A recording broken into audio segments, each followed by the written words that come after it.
This is the Blackout Podcast.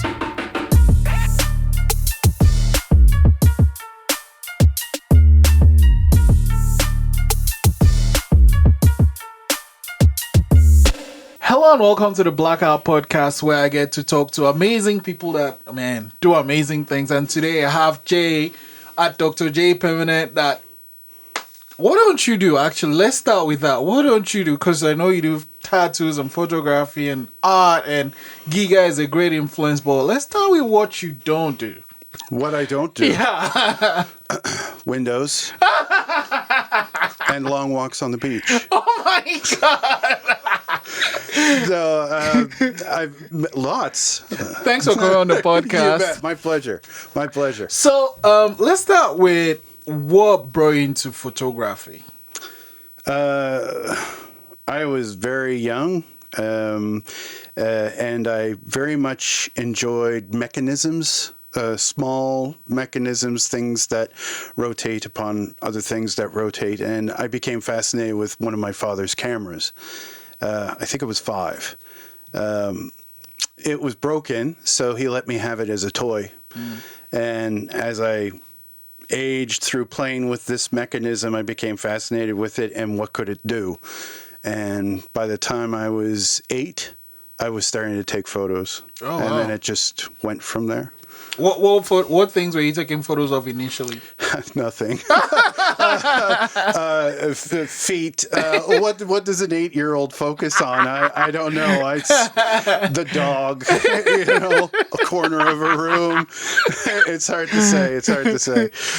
And then, so you had that camera at 8, and where did it progress to? It was still more so a play thing for me. It wasn't based out of expression or anything, not at that age. But when I was in my early teens, maybe 12. Yeah, 12 or 13. I was in Banff.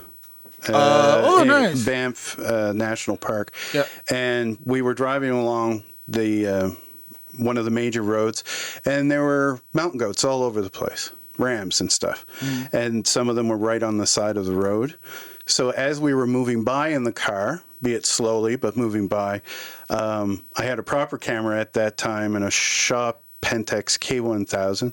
And with the window still up, I turned over and snapped a singular photo of one of these rams next to the road. And it turned out to be actually quite good. Couple of people had commented on it, and my father was very much into architecture at the time, so he knew a lot of people. He had them assess it, and they said, there's something going on there. So I'd say from about that time on, it's never stopped. Oh. It's just changed as to where it goes. Did you go to school for it? No. Oh, okay. No, but a good friend of mine from way back in the day, by the name of Eric Bootleer Brown, who's another local area artist, actually started to teach me the fundamentals of Darkroom Technology. Oh. So actually doing film developing and stuff. And that's when I started to really get introduced to the technical side, which I won't lie is not my strong suit. I go more from a sculptural sense. And lighting, I sculpt with the lighting. I use a constant on system, so there's no flash pods or anything. And so I then became classically trained with film, not with computers. And that was some time ago. How was that transition, though, from film to digital? There seems to be quite a difference between the two. I would never have a fear that digital will erase film, as we know now that there's a huge movement to go back to film now.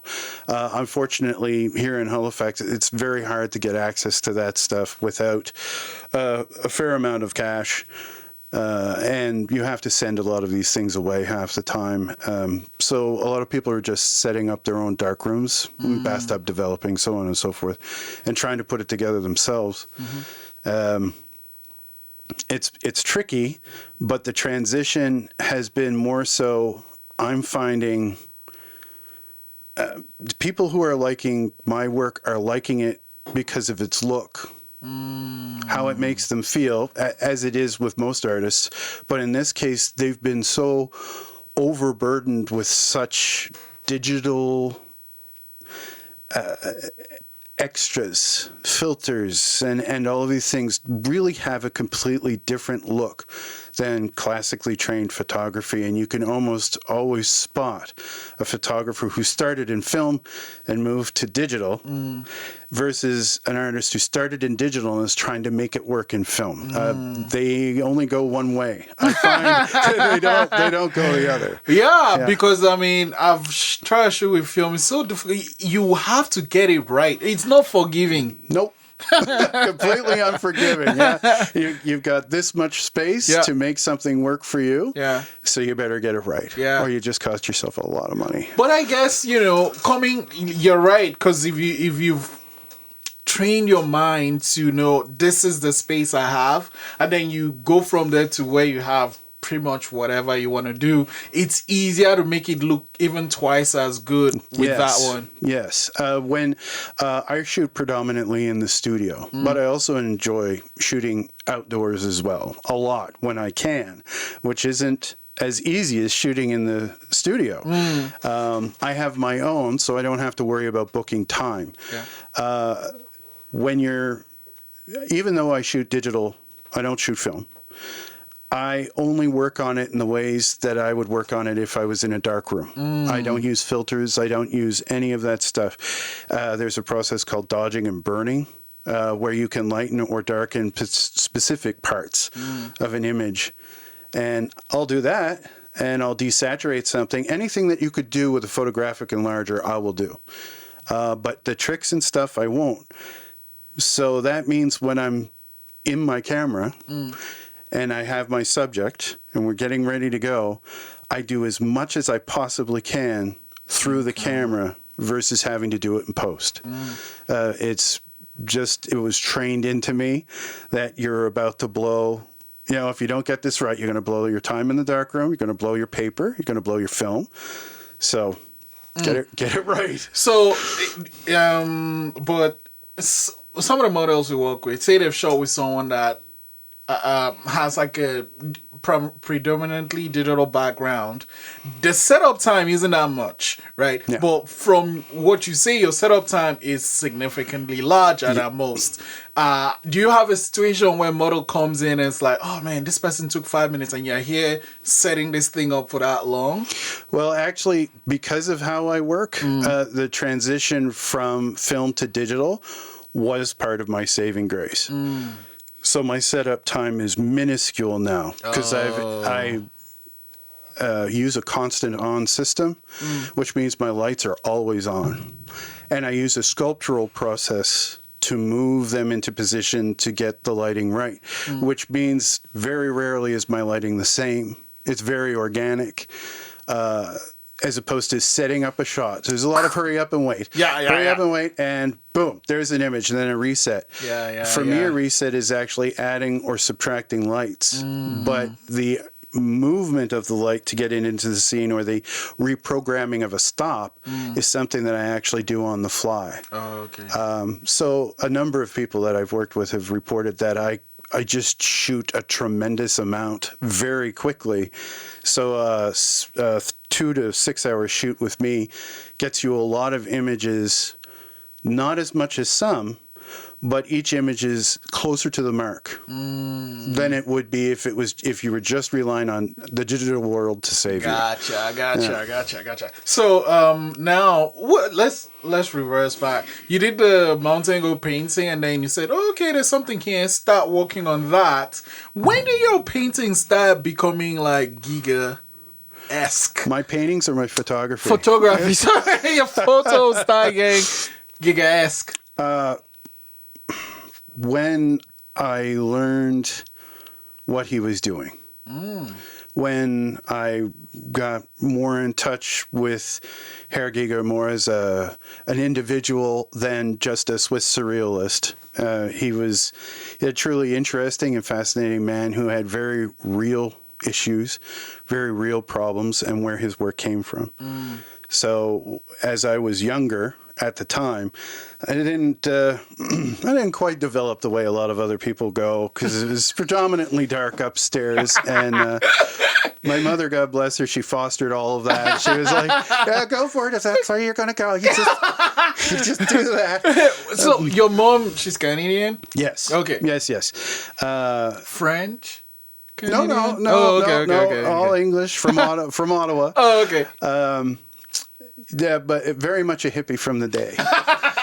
So it was, if you've put forward 110%, then you'll never complain at all because you've done your best. Failure is always an option. My father was the work solves all. Because he has like an architectural background. That's all he ever did was just work. And if you have a problem, work, and it'll be fixed. Yeah. And in what ways show, how do your mom nurture this? Well, being slightly unconventional herself, and not believing that a young mind should be curtailed in any way, did not place expectation on me of where to foster my drive. If I wanted to do something, whether it was mainstream, not mainstream, if it was part of a school system or if it wasn't, she didn't care, just as long as I did it wholeheartedly, which led to some very interesting problems for her. Like what? Me dragging home weird things. Old cast iron stoves, telecom communication boards, building robots in my room, it's, weird animal parts. Like, I was a very, very strange kid. And when did you start taking photos? Actually, let's go with, when did you start taking photos that were kind of based off Giga's things? Off of his work particularly, I started as a sculptor, and through sculpture, getting used to the light. By the time I was 15, I had watched The Alien as much as any human should, maybe. And I just, every time I saw it, I found something fascinating because I was looking at it from a sculptural sense. Yeah. So when I started, and I was already a selling sculptor at the time, so Wait, sorry, you were selling your sculpture at 15? I was selling my sculpture at 12. Holy smokes! I had my first commission sale when I was 13. Oh, wow. I had done some repair work on some turn-of-the-century Italian busts where I had to match the plaster, and there was newspaper stuffed inside from 100 years ago, which I thought was fascinating and everything, but I had to match it all and then send it back to the client, and it went very well. Wow. So that was my first foray into that. But from the Giger standpoint, once I started to understand, even from this Fox movie to holding something in my hand and moving it around, I got a sense of the light that was being used. But I was also costing myself a huge amount of money. I mean, as all pursuits do. So I was 15, and I had a camera set up. Not a lot of expensive gear, but expensive for the time because we hadn't moved digital yet. And I was trying to deal with dark rooms, and I was trying to. It was getting ridiculous in the costs on a sculptural side because of the materials that I was using. So I said, why don't I just start taking pictures of the work that I like so much? So the sculpture stepped into photography as I was starting to take pictures of my sculptures. And then as I was starting to do that, I share a little bit with my father, and I like architecture. So I was starting to do architectural photography as well, leading to more light and shadow, more form and design, and then it just kept going and going until I had the confidence as a younger person to say, I don't really care what anybody else thinks. So I'm going to do what I want to do. So I started being pretty dark. And that's where the Giga work started to become fully realized. Not his work, but my interpretation of it and how I wanted to let my own little id out. And he taught me that, and that's where it is today. Wow. Do you remember the very first time you took a nude photograph?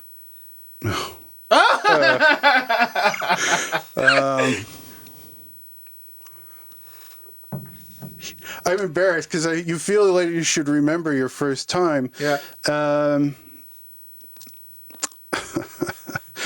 I believe that had to be the better part of about 15 years ago. I'm going to say yes. About 15 years ago was my first. It was a female form, a delightful woman, and I was very happy for her to assist me. I'm not really going to mention her name or anything, but it was great. It was scary. It was nerve-wracking. I didn't know what I was doing because I was used to things that were able to stand still. And at the same time, I wanted to portray her my way, but I wanted to portray her favorably. I didn't want to creep anybody out per se. And I was nervous as hell, and I just wanted to make sure that she was going to be okay. It turned out well. I don't even think I've kept the image over the years. Was it digital? Others. No, it was film. Wow. All my first stuff was film. Okay. There was no digital at the time. Yeah. At the time, if you could find a digital camera, it was ridiculously expensive and huge and cumbersome. Yeah, absolutely. But it all started in film. So the effects the quotable effects that you would have found in it were done by layering negatives on top of negatives inside of caddies and cutting out little shapes and waving them over the image as you're trying to expose it. It was quite complex. That's a lot of work. It was. How did tattoos start? Well, after sculpture started to fall by the wayside for me because of its expense, and quite honestly, it's very expensive to purchase. You're talking about for any sculptor that does the work, they're working with their hands, and there is no greater challenge or time consumer than that. Yeah. So that's what you're paying for, and you're going to pay for sculpture. Halifax doesn't really support financially that kind of thing. So I was looking at another way to bring my painting, my sculpture, my technical skills into trade, and I just thought, tattooing sounds good. Plus, I liked it. I'm very much a traditionalist, so I did a lot of research on where it was coming from. And this was all from a young age. I was 16 when I was entertaining this, and then found somebody to apprentice me before I was 17. Oh, wow. And then apprenticed for 2 years, and then opened my first tattoo shop at 18 in 1988. Oh, wow. Yeah. I think that's right. Yeah, what made you decide to open your own shop that young first? There's something about how I work that I would rather have control over absolutely everything. I'm not necessarily a control freak, but when I'm doing an artistic pursuit or something that I need to understand, I need to take over completely so I can fully get into learning it, understanding it, and adapting it to what I need to happen.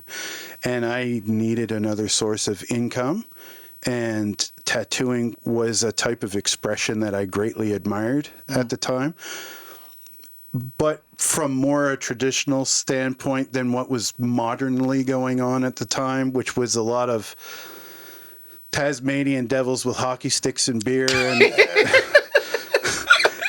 butterflies and fairies, and that's not really my venue. But we all have to start somewhere. And I thought it was interesting, and what could I do with that? Yeah. So I learned the mechanics, or was learning, or I am still learning to this day and will continue to, the mechanics of photography, the mechanics of sculpture, the mechanics of writing, the mechanics of all of these things. So when I took on tattooing, I was doing exactly the same thing. I just had to learn a new tool. This is like picking up a different paintbrush for the same time. I wanted to get something out there, so I learned the tool for that particular type of work and then took it on. Wow. And you have all these tattoos. Did you, like, was the person you're apprenticing with doing them for you? Did you do them yourself? A lot of it, yeah. So it's you and a mirror and yeah. Holy smokes. Yeah, the harder the better, actually. Because if you can do it on yourself in the worst way possible, so you have to ignore what you're feeling. You have to ignore your urge to stop or jitter or whatever. Then working on a client is almost easy, because they'll throw everything at you. Friends over their shoulders with cameras and you know, what's this? What's that? What's this? Oh my God, is that blood? Yeah, but you can't. You got to keep working. You can't let that affect you. You can't put in a wiggly line. You can't say, oops, well, your friend maybe... You know, your friend just distracted me. You know, it doesn't work. So you'll find, at least from my age, and I'm, like I said, I'm one of the last ones at my age in town. You find a lot of junky tattoos. What are those? On themselves. Oh, because... So their clients get all the good stuff, and they put junk on themselves. Like, most of the guys that I came up with have retired now, and they're not doing it or doing it here and there. And you look at their work and you go, oh man. Whoa. But like, I mean, sorry, I was high at the time. It's a really trying endeavor, especially if you are writing words, because it has to be the other way. Like, you know, you kind backwards. Yeah. Absolutely. And it hurts, right? Like, well, relatively. Okay. That is completely relative. There is no. I mean, sure, it's not walking a puppy dog on a sunny afternoon in the park. No, it's not. You're being stabbed with needles. Things are going to happen. Yeah. But most of the clients that I work with, my long timers, the ones that have been with me for 15 years plus, it's therapy. So it's not about what they're feeling, it's the focus that it grants them. They trust me implicitly, so they just turn their bodies over to me, and they know that everything is going to be fine. And that gives you a certain sense of relief to not have to worry about a variety of things for a period of time. So they could come in very frustrated, very upset, or emotional, or manic, just on this crazy roller coaster. And then through the process of tattooing them and asking them basic questions, or being amusing, or what they're feeling, or just asking them about their day while taking their bodies into confidence, allows them to focus very clearly. And they usually go out calmer than when they came in. Wow. I don't have anyone, so I can't.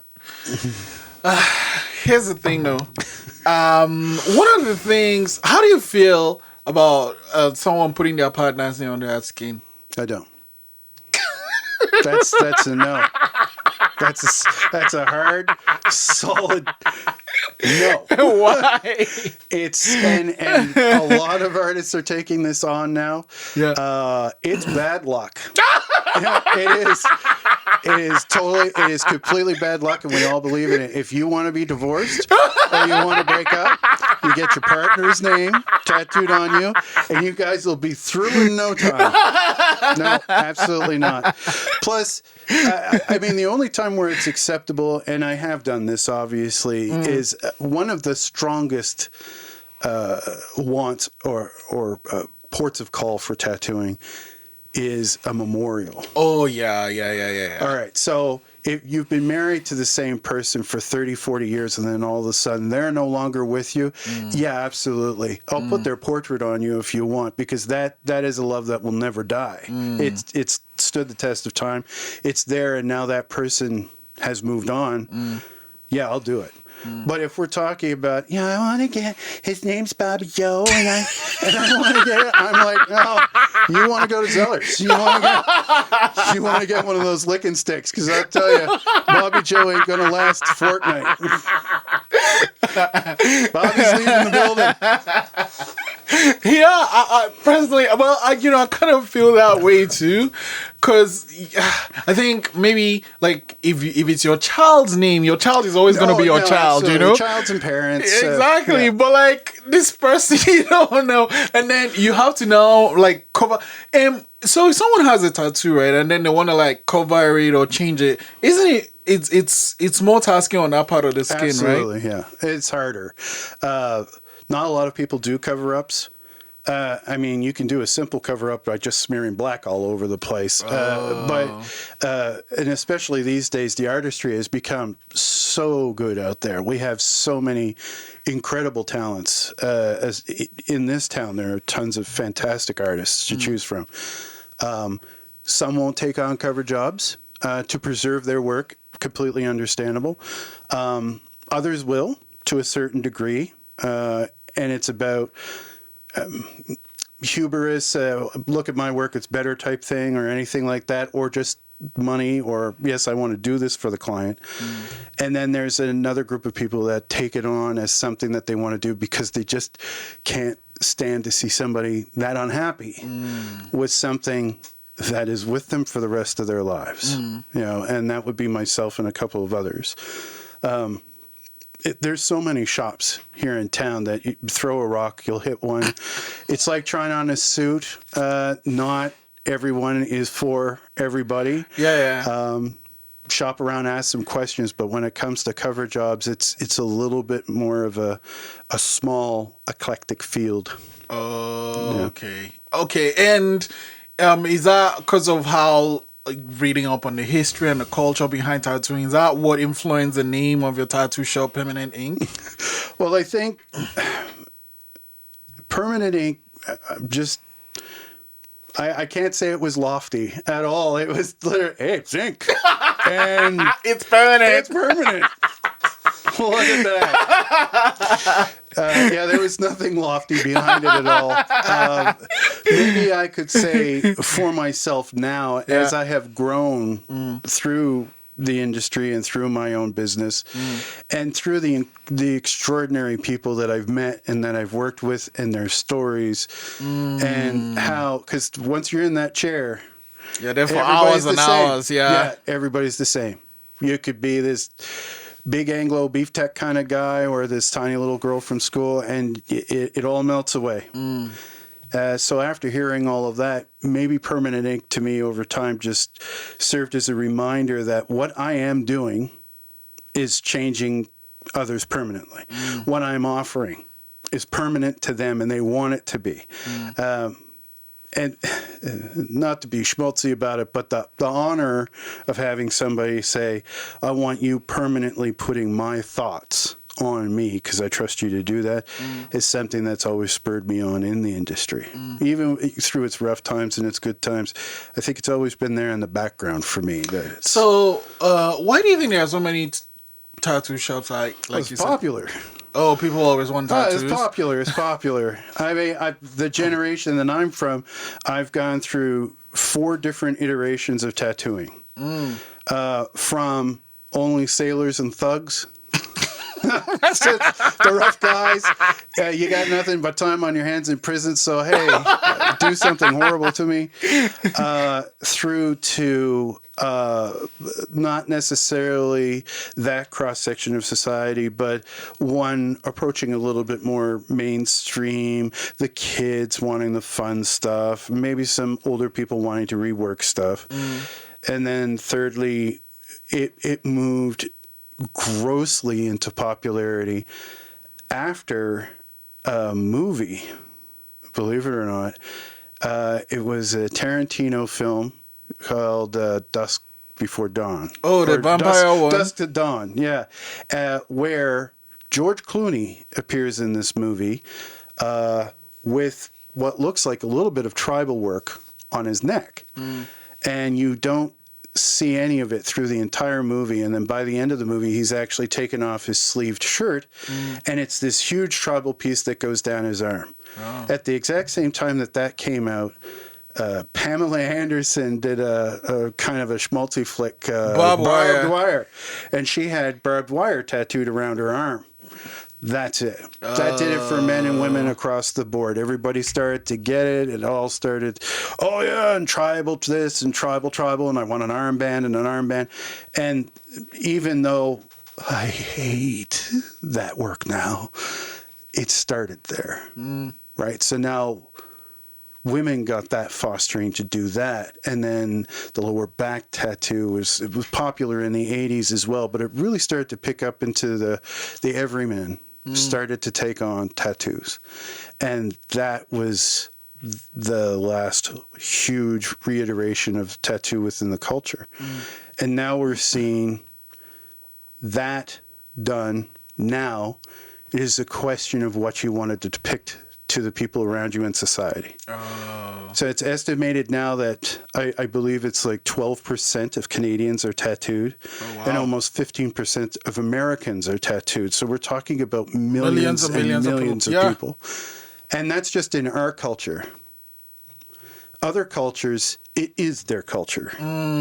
So to find somebody who isn't tattooed is very rare. And then it all stemmed from the hierarchy of the military versus the everyman in Japanese culture in feudal Japan, and where tattoos had to be hidden because you could be put to death. You were a criminal if you had tattoos. And the only people who had fancy clothes or kimonos or anything like that at the time were the samurai. So there was a couple of very popular Japanese folk heroes that were depicted beating the samurai as the everyman beating the only people who were allowed to have swords. And then at the end would throw off their robes, their plain robes, and show all the tattooed bodysuit, which was their real kimono. And they were the Robin Hood of the people. So if you stem that over into our current culture, our current Western culture, it's a thumb in the eye. I do what I want to. I'm nobody's big brother. It's more of that. And then for the artists themselves, what is it like? I mean, I understand for you personally, but what is it like? I make great art, so I'm gonna take my art and put it on people's bodies. It's different. Not everything translates to everything else. I could make a sculpture of one of my photographs. That's actually something that's coming up down the road. But you can't necessarily have any picture become a tattoo. They just don't translate right. The flattest area on the body is our back, and it's still, all right? So some things just don't translate well to the body. Talking of areas of the bodies, which parts hurt the most to tattoo? It's different for everybody. It is. But there are some key parts that you could make some noise over. The inside ditch of the arm, the very back of your cranium. Oh, like if I ever got a tattoo, I don't think I'd be ever able to get one there because it tickles.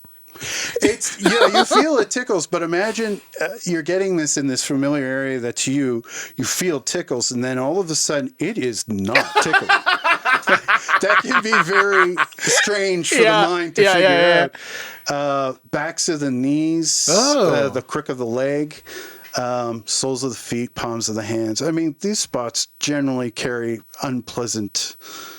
Do you have people that you've taken photos of and you've done tattoos of? I've tattooed almost all of my models. Oh. Which comes first, the tattoo or the photography? That is a good question. I'd say the bulk of it is photography first, tattooing second. Okay. Tattooing, you have to touch the person. You know, you're basically you're manhandling them, but in polite ways. There's skin stretching. You've got limbs. You've got torsos. Whatever. Your hands are on them, and you are definitely in their personal space. But there are rules to photography. You know, and you can't do stuff like that. Yeah. Maybe with people you've worked with for a long period of time, just to help them position or get them in and out of some sort of situation or anything like that. But there is nowhere near the amount of contact. So the rules for the photography side are much, much more. It's a different level of bravery, right? Whereas a tattoo, your bravery is what you're about to undergo and have it be permanent. Do you have, because you have like this great following on Instagram, do you ever have people models reach out to you to be to model for you? Yes, I don't ask for models. I don't know how this is going to sound, so I'm just going to say it, and I don't mean. I think we have a ton of talented people in this town and all over, and with my exposure through Instagram and privately through phone and other types of communication, I have been introduced to incredible people all over the world, and I am beyond grateful for that. But I don't ask for models, they come to me. I think once, 6 years ago, I put out a general call if somebody would like to come and model for an afternoon, and I didn't get any responses, but I was less public then. I was still concerned with how Halifax was going to take me. So because you have super interesting photos. Let's put it. Yeah, they're not typical. They're not typical at all. And I knew that. I knew I wasn't going to go over very well here. I get that. It's a shame because we have other artists in the area who have done incredible work that just don't get any feedback on it. So I set out right away back for the European and U.S. markets, and that's where I am. Okay. So, anything that happens here is great, is wonderful. Don't look a gift horse in the mouth. But I'm in print and everything now. So when that started to happen, I found I just didn't have to concern myself about who I was going to shoot and when, because there were people seeing the work from all over who wanted to be a part of it.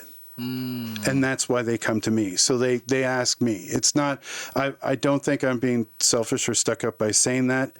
I know that for others, it's a bit of a fight. They're always trying to get people into the spots, and they're always anxious to shoot. I've been very fortunate where I haven't had that problem. But on the opposite end of the scale, I've had to turn people down. And that it's hard because I don't want to do that because they're showing a certain amount of faith and trust. But like tattooing is not necessarily for everybody. Yeah. Okay, so we talked about your tattooing, your art, and Giga, but I want to end it with this though. What advice would you have for someone that isn't sure about which of their passions to pursue? So like, I'm interested in XYZ, but I think I want to focus on one or focus on all. What would you say? Do them all. Oh wow. Do them all. I've lived my life doing that. All of it. You know, if I want, I had my run-ins with bad stuff when I was younger, and I had a lot of things to give up. I gave them all up at once. I wanted to take on a variety of artistic endeavors. I took them all on. It's from my father. It's just work. and they will actually tell you how to sort them out. You know, who's going to take priority, what thing is really going to get you moving, but unless you give it, it's trial under fire, right? So if I took on tattooing whilst at the same time doing sculpture, whilst at the same time doing the photography, whilst at the same time doing writing and all these other things, and then the tattooing started to get pushed more and more out of the way and I was focusing on the others, then that is the natural attrition of what needs to happen in my mind. Gotcha. And I think that that is the only way to do it. You can't listen to other people tell you, well, don't do that. Look at your focus. Be quiet and leave me alone. You can't let others determine that for you. You have to do it yourself. If I knew when I started a particular type of photography that I wasn't going to be accepted here, and I allowed that to take that away from me, then I didn't deserve to do it in the first place. So I deserve to express these things or to find them and see if I'm good at them. So I better do it and not be dissuaded by people or problems or too much work, because that's what it all is. Wow. Thank you so much. Oh, before I let you go, what's your Instagram handle again? It's Dr. J Permanent, DRJPERMANENT, or you can find me at Suter Photoworks, SUTER Photoworks, PHOTOWRKS. Thank you very much. Thank you, sir. A pleasure. Have an amazing time. I'm glad Actually, to be I have here. to have you back because you didn't talk about your writing. No, and that's newish. That's newish for me, but seems to be having an impact. So, Awesome. yeah. I can't wait to have you back. Well, I'd love to be back. Thank you. Thank you, sir.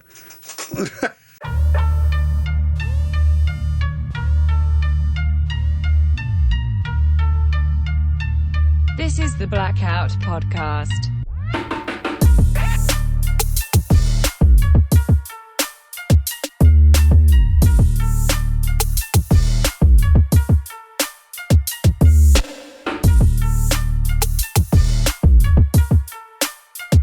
Thanks for listening.